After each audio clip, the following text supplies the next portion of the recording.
Bismillahirrahmanirrahim. Assalamualaikum warahmatullahi wabarakatuh. Alhamdulillahirabbil alamin. Allahumma shalli wa sallim ala nabiyyina Muhammad. Alhamdulillah, pada kesempatan kali ini kembali berjumpa dengan Ustazah Masra belajar IPA. Pada kesempatan kali ini materinya adalah telinga. Tapi sebelum kita lanjut, kita baca doa dulu dengan membaca basmalah dan doa sebelum belajar. Bismillahirrahmanirrahim. Rabbi zidni ilman warzuqni fahman wa allimni bissolihin. Amin. Di bagian telinga ini, maksudnya di materi telinga ini ada beberapa lagi yang subbab yang kita pelajari, yaitu bagian-bagian telinga, kemudian cara kerja telinga, gangguan pada telinga, dan cara merawat telinga. Nah, sebelum kita lanjut ke tujuan pembelajaran, kita baca dulu surah Al-Haqqah ayat 11-12 yang artinya, sesungguhnya kami tatkala air telah naik sampai gunung, kami bawa nenek moyang kamu ke dalam bahtera, agar kami jadikan peristiwa itu peringatan bagi kamu dan agar diperhatikan oleh telinga yang mau mendengar. Nah, jelas sekali di dalam ayat Al-Quran ini Allah sudah menyampaikan diperhatikan oleh telinga yang mau mendengar. Telinga fungsinya untuk mendengar. Nah, sebaiknya atau semoga telinga kita ini digunakan untuk mendengarkan yang baik-baik. Yang baik-baik maksudnya mendengarkan segala perintah Allah dan menjauhi segala larangannya, sehingga kita termasuk ke dalam orang-orang yang beriman.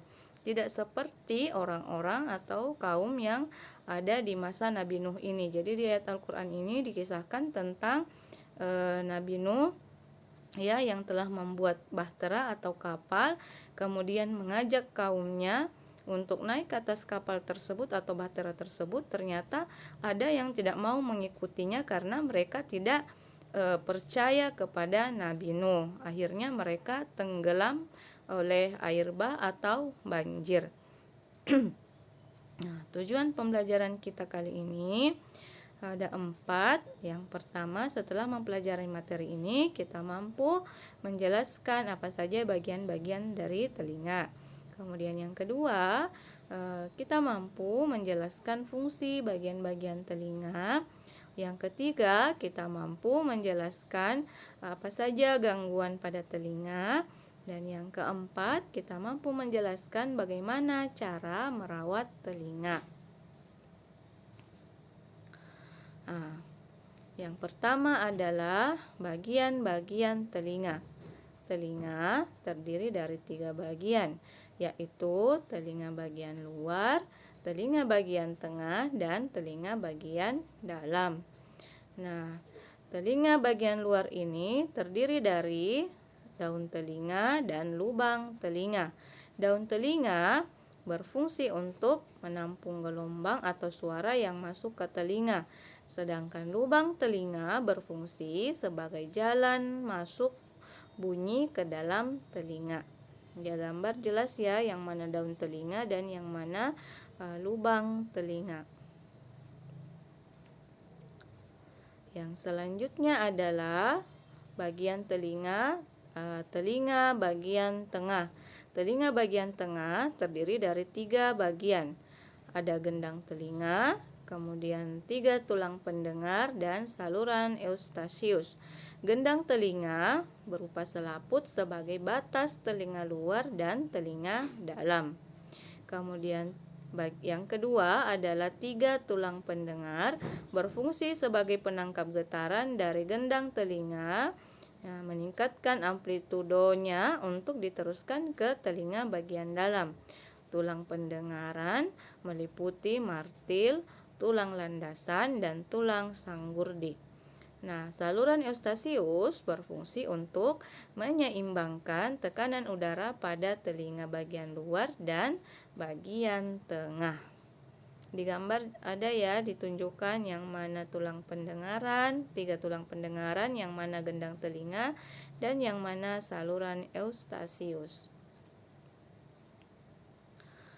Nah, bagian telinga yang ketiga adalah telinga bagian dalam, yang terdiri dari rumah siput, tingkap jorong, tingkap bundar, dan 3 saluran setengah lingkaran. Rumah siput berfungsi mengubah getaran menjadi impuls dan meneruskan ke otak. Kemudian tingkap jorong berfungsi untuk meneruskan getaran ke rumah siput. Dan tingkap bundar berfungsi sebagai saluran masuk getaran suara menuju ke koklea. Kemudian 3 saluran setengah lingkaran merupakan alat keseimbangan pada tubuh. Nah, yang selanjutnya adalah bagaimana cara kerja telinga. Bagaimana bisa Ustazah bicara di sini, Ananda pegang handphone. Nah, di handphonenya keluar suara. Ananda bisa mendengar, oh Ustazah lagi berbicara tentang telinga. Ya, bagaimana cara kerja telinga? Nah, di gambar sudah diperlihatkan ya, suara masuk ke telinga melalui udara. Nah, kemudian dilanjutkan jadi suara tersebut masuk ke gendang telinga. Gendang telinga bergetar. Nah, suara tersebut diteruskan oleh tulang-tulang pendengar telinga ke ujung syaraf. Nah, ujung syaraf menyampaikan ke otak. Nah, di otak disampaikan, kemudian diolah sehingga kita dapat mendengar. Jadi di otak yang menerjemahkan ya. Ustazah lagi bilang apa sekarang? Suara. Ananda mendengarnya suara karena ada proses ini ya, cara kerja telinga. Jadi di otak menerjemahkan, oh Ustazah lagi bilang suara. Nah, itu ya cara kerja telinga. Nah, yang selanjutnya, apa sajakah gangguan pada telinga? Jadi ada 2 yang kita bahas pada kesempatan kali ini, yaitu otosklerosis atau kelainan pada tulang pendengaran bagian tengah. Tulang tersebut terus tumbuh secara berlebihan sehingga penghantar suara terganggu dan bisa menyebabkan ketulian. Kenapa bisa menyebabkan ketulian? Karena tulang pendengaran tersebut menghalangi suara untuk masuk ke dalam telinga. Otitis media adalah infeksi pada telinga bagian tengah. Penyebabnya adalah kuman sehingga terbentuk nanah pada rongga telinga. Nah, jadi ini kemungkinan bisa terjadi kalau misalnya sering di bagian dipegang pakai jari ya, maksudnya ditusuk pakai jari telinganya, ternyata di jarinya ini ada kuman, kemudian ditusuk masuk ke telinganya jarinya. Nah, itu bisa jadi kumannya tinggal di dalam telinga. Nah, itu bisa menyebabkan infeksi. Kalau terjadi infeksi, maka bisa menyebabkan atau bisa terbentuk nanah pada rongga telinga. Sakit tidak Ustazah? Sakit. Kalau ada infeksi, ada nanah, itu bisa sakit ya, terasa sakit. Dan sembuh kalau misalnya kita ke dokter ya, berobat ke dokter, diperiksa dulu sama dokter, baru bisa ditahu oh penyebabnya ini, kemudian diberikan obat. Nah, jadi jangan sembarang korek-korek telinga ya, tusuk-tusuk telinga pakai jari. Nah, yang selanjutnya adalah bagaimana cara merawat telinga. Ada 5 cara. Yang pertama, bersihkan telinga dengan benda halus, misalnya kapas ya, telinga bagian luar ya, dibersihkan pakai kapas. Yang kedua, jangan membersihkan dengan alat yang bisa menusuk atau benda yang tajam seperti peniti, lidi, atau batang korek api. Bahaya karena itu bisa menyebabkan telinganya berdarah atau bisa merusak gendang telinga. Yang ketiga, jangan memasukkan benda ke dalam telinga seperti beras, biji kacang hijau, atau air. Biasa ya kalau masih anak-anak itu yang umur-umur TK itu kan biasa ambil benda iseng-iseng masukkan ke telinga, itu berbahaya ya, tidak boleh. Kemudian yang keempat, hindari suara bising, karena kebisingan tinggi yang terjadi dalam waktu yang lama bisa merusak telinga, misalnya bisa mengakibatkan ketulian. Kemudian yang kelima, jika telinga terasa sakit, segera periksa ke dokter. Jangan dibiarkan dulu berhari-hari karena takut ke dokter, baru nanti sakit sekali baru mau berobat ke dokter. Jadi kalau misalnya terasa sakit dalam seharian itu, ke dokter untuk diperiksa. Nah, kuasanya Allah ya, Allah menyuruh kita untuk berwudu minimal 5 kali sehari ya, minimal 5 kali sehari.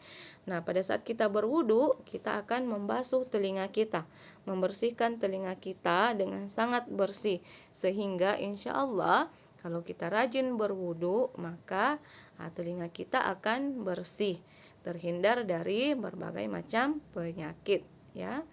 Nah, di gambar ini ditunjukkan bagaimana cara penggunaan cotton bud ya, yang kapas telinga.